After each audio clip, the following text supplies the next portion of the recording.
नमस्कार, मैं हूं डॉक्टर विकास वर्मा। आप देख रहे हैं सुगम प्रहरी न्यूज। उत्तर प्रदेश के जिला मिर्जापुर से जुड़ रहे हैं हमारे संवाददाता धर्मराज बिंद। मिर्जापुर 96 गौ सेवा आयोग के प्रदेश अध्यक्ष श्याम बिहारी गुप्ता ने विजयपुर स्थित अस्थायी गौशाला का अचानक निरीक्षण किया। उन्होंने गाय बछड़ों को पास से देखकर भूसा, हरा चारा व चोकर उचित मात्रा में देने के निर्देश दिए तथा गायों को गुड़ भी खिलाया। स्टॉक रजिस्टर की जांच सही पाई गई। अध्यक्ष ने स्वच्छता, पौष्टिक आहार व गोवंशों को खुला छोड़ने के निर्देश दिए। सचिव की अनुपस्थिति पर नाराजगी जताई और हरे चारे हेतु राजस्व विभाग से जमीन उपलब्ध कराने को कहा। निरीक्षण के दौरान उप जिलाधिकारी, सीओ, बीडीओ, पशु चिकित्सा अधिकारी व ग्राम प्रधान प्रतिनिधि सहित कई लोग मौजूद रहे। अंत में पशुपालकों का माल्यार्पण कर स्वागत किया गया और नगद पुरस्कार भी दिए गए। जिला मिर्जापुर की खबरें सबसे पहले देखने के लिए हमारे चैनल को सब्सक्राइब करें, वीडियो को लाइक करें, शेयर करें। परिवारजनों की थाली में, अब परिवारजनों की थाली में जहर मुक्त भोजन कौन देगा? किसान देगा। किसान केमिकल नहीं डाल रहा तो क्या डालना पड़ेगा उसको? तो गेहूं का गुड़ डालना पड़ेगा। गेहूं का गुड़ डालेगा तो ठीक हो जाएगा। ये गाय किसानों की है। कैंप लगा के आज गाय कितनी है? 235। अभी तक कितने निराश्रित गोबर सहभागिता योजना में दी गाय? यहाँ अभी हाँ सब नहीं, 2 साल कब चालू हुई? क्या साल हो गया? 1 साल 3 महीने का उसके साथ उसके बाद बात देना है। तो यहाँ से हम लोगों ने जी ये दिखाने के लिए हाँ? ये गाय बीमार है, ये भी बीमार है, ये सब आपके यहाँ सबको पोषण की शिकायत। हम तो रोज आते हैं डॉक्टर। नहीं, रोज आने से क्या होगा? अरे आने से क्या होगा? हम आपके यहाँ रोज जाएं और खिलाओ कुछ नहीं तो क्या होगा? खिला रहे हैं। और यदि 220 गोवंश है तो आपको चाहिए 4-5 आप किराए से लीजिए। किराए 1 एकड़ का रेट क्या है यहाँ का? पैसे अधिया पर अनाज पर निकलवाइए, सब गईयों को डलवाइए।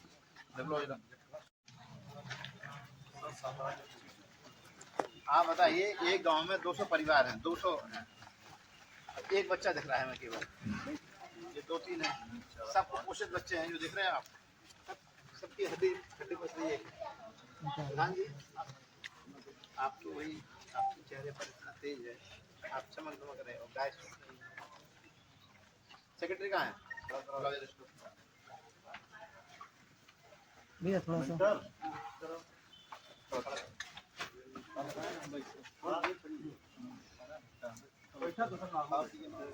कीड़े की दवाई नहीं दे रहे हैं?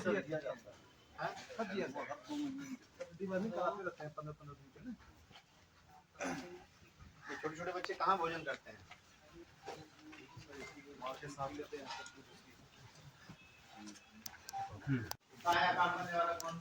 हड्डियाँ देख रही हैं। केयरटेकर मजबूत हो रहे हैं।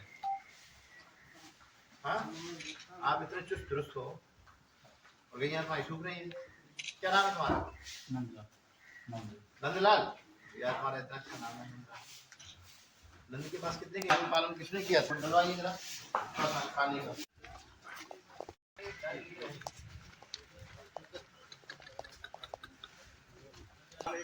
ले जाओ।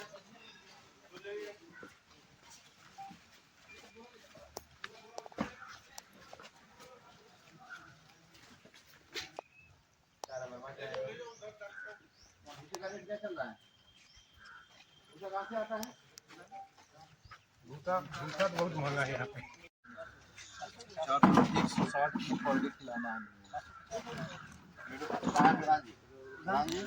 पीछे सचिव को तो कर दो सस्पेंड यहाँ की। किसी कोनो कामू नहीं है। मोटे ताजे हैं कि नहीं है वो?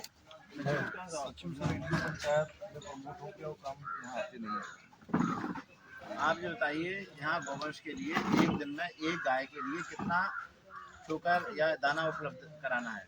एक दिन का क्या है रजिस्टर? 50 रुपए का क्या आपका वो है? कहाँ है लड़के? क्या नाम है आपका?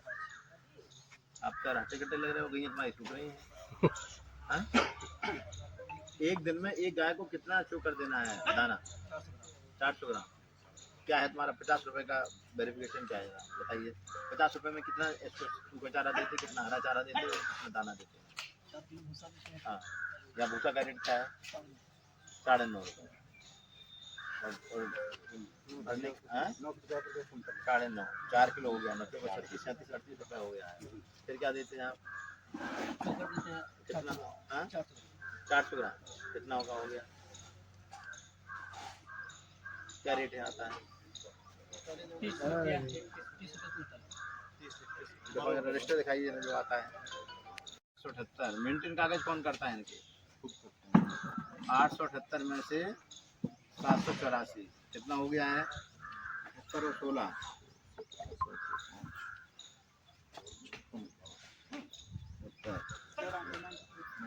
94 आता कितना है वैसे एक दिन में इनका? एक गाय को कितना देना है रोज? 400 ग्राम।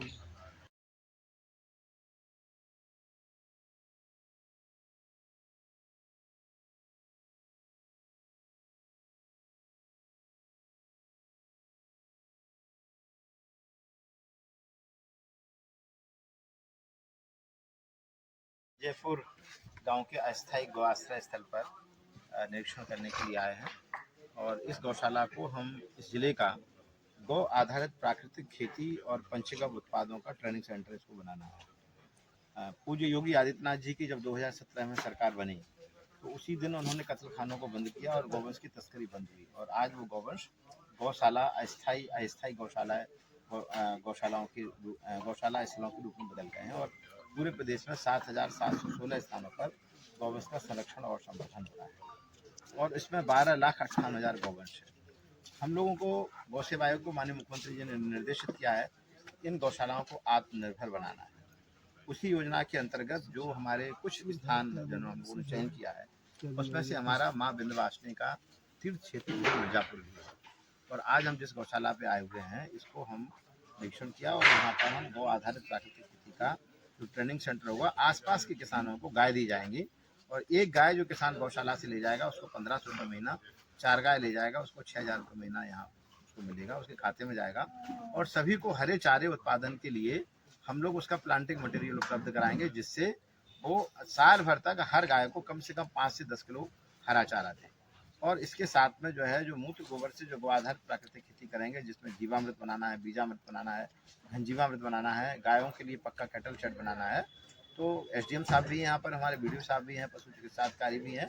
तो उन किसानों को जो मनरेगा की स्कीम है पक्का कैटल शेड, यूरिन टैंक तथा नाद का निर्माण जिसके अंतर्गत किसानों के यहाँ जो गाय पालते हैं उनको पक्का बनवाया जाएगा जिससे उनका मूत्र इकट्ठा हो जाए और गोबर गैस संयंत्र बहुत कमाल की चीज़ है। एक जो है दीनबंधु मॉडल होता है जो ईंट से बनता है, एक लोहे का बनता है वो हमारा केबीआईसी मॉडल है और अब आ गए रबड़ के बायोगैस कि आप एक ट्रिप में 100-200 बायोगैस मंगा लीजिए और आप 10 दिन में 15 दिन में आप 200-400 बायोगैस लोगों को लगवा सकते हैं। तो जहाँ गोबर और कचरा वहाँ गोबर गैस। मूल लक्ष्य यह है कि माननीय प्रधानमंत्री जी ने national mission for natural farming चालू किया है और उसका उद्देश्य है परिवारजनों की थाली में जहर मुक्त भोजन, बच्चों की थाली में जहर मुक्त भोजन। दुनिया में कोई भी व्यक्ति नहीं चाहता है कि उसके बच्चे जहर खाएं, केमिकल खाएं, पेस्टिसाइड खाएं, फर्टिलाइजर खाएं। आज जो डीएपी, यूरिया, खरपतवारनाशक, कीटनाशकों के कारण बीमारियां बढ़ रही हैं, अस्पताल बढ़ रहे हैं, नपुंसकता बढ़ रही है, कैंसर बढ़ रहा है, इन सारी समस्याओं का कोई समाधान है तो बच्चे पियेंगे गाय का दूध और खेती कराएगा गोबर गौमूत्र। बच्चों को हम गाय का दूध घी दही पिलाएंगे तो हमारे बच्चे ज्ञानवान, बुद्धिमान, वीरवान होंगे और जब ज्ञानवान, बुद्धिमान, वीरवान होंगे तो सेना पर, युद्ध की सीमा पर जो हमारे सैनिक हैं वो सब किसानों के खेत से निकलते हैं। लेकिन जब हम केमिकल खिलाएंगे तो हॉस्पिटल बढ़ाएंगे। तो इस सारी समस्याओं का समाधान सबसे बड़ा डॉक्टर हमारा किसान है। जब किसान गाय पालेगा, दूध घी दही का सेवन करेगा और गौमूत्र गोबर से खेती करेगा तो खेती की लागत कम होगी, कम पानी में खेती होगी। वैसे भी मिर्जापुर एक पथरीला क्षेत्र है, यहाँ पानी का थोड़ा सा अभाव है, बरसता है पानी सर से निकल जाता है, लेकिन खेत में जब गोबर गौमूत्र जाएगा, जीवामृत जाएगा, गोबर गैस की स्लरी जाएगी तो मिट्टी में पाए जाने वाले देसी केंचुआ और जो आज केमिकल डालने से मर रहा है वो पुनर्जीवित हो जाएगा और आकाश के पानी को पाताल धरती के ले जाने का काम वो हमारा देसी केंचुआ करता था, जिसको केमिकल डालने से हमारा खत्म हो गया है और जल स्तर हर साल नीचे जा रहा है। तो सारी समस्याएं अनेक, समाधान एक और सबका समाधान है गौ आधारित प्राकृतिक खेती। किसान के खूंटे पर कम से कम 2 गाय, यदि हमने किसान की खूंटे पर गाय पहुंचा दी तो किसान भी स्वस्थ रहेगा, उसके बच्चों को दूध घी दही मिलेगा और आने वाले समय में भारत में फिर ज्ञानवान, बुद्धिमान, वीरवान संतानें पैदा होंगी। भारत एक समृद्ध राष्ट्र बनेगा। उसका आधार है अच्छी नई पीढ़ी को तैयार करना और हमारे उत्तर प्रदेश में आज 25 करोड़ की आबादी के उत्तर प्रदेश में 3 करोड़ किसान परिवार हैं, जिसमें 2 करोड़ 86 लाख किसानों के खातों में किसान सम्मान निधि जाती है 2-2 हज़ार रुपये 3 बार, जबकि देसी गौवंश की संख्या मात्र 1 करोड़ 90 लाख है। अब 1 करोड़ 90 लाख गौवंश और 3 करोड़ किसान हैं, और हर किसान के खूंटे पे यदि 2 गाय होगी तो आप सोचिए कि हमें कितना गौवंश चाहिए। 6 करोड़ गौवंश चाहिए। गाय गौवंश टोटल मेल फीमेल मिला के, नर मादा मिला के 1 करोड़ 90 लाख है। यदि एक किसान एक गाय भी पालता है तो हमें 1 करोड़ 10 लाख गायों की आवश्यकता है। ना गाय रोड पर नजर आएगी, ना गाय गौशाला में जाएगी।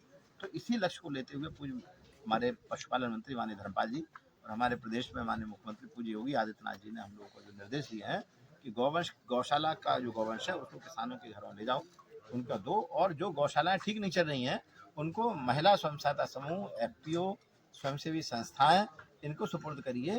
तो यहाँ पर भी हम चाहते हैं कि चूँकि अब प्रधानों के पास में समय का अभाव है, चुनाव आ रहा है, तो क्यों ना ये इस तरह की जो गौशाला हैं वो एसएचजी को या एफपीओ को या जो हम लोग शासनादेश जो जारी हुआ था उनको सुपुर्द कर दिया जाएगा। तो गौशालाएं और अच्छी होंगी, अच्छी बच्चियाँ, अच्छी नस्ल किसान पीढ़ी तैयार होगी हमारी, और छोटे छोटे बच्चों के लिए अलग से खाने पीने की व्यवस्था बनाने की भी योजना है यहाँ पर, और उनको अच्छी बच्चियाँ तैयार करेंगे, अच्छा नस्ल का एक साढ़ देंगे यहाँ पर, जिससे जो है बहुत बढ़िया बढ़िया बच्चियाँ और अच्छे अच्छे हमारे नई जनरेशन तैयार हो।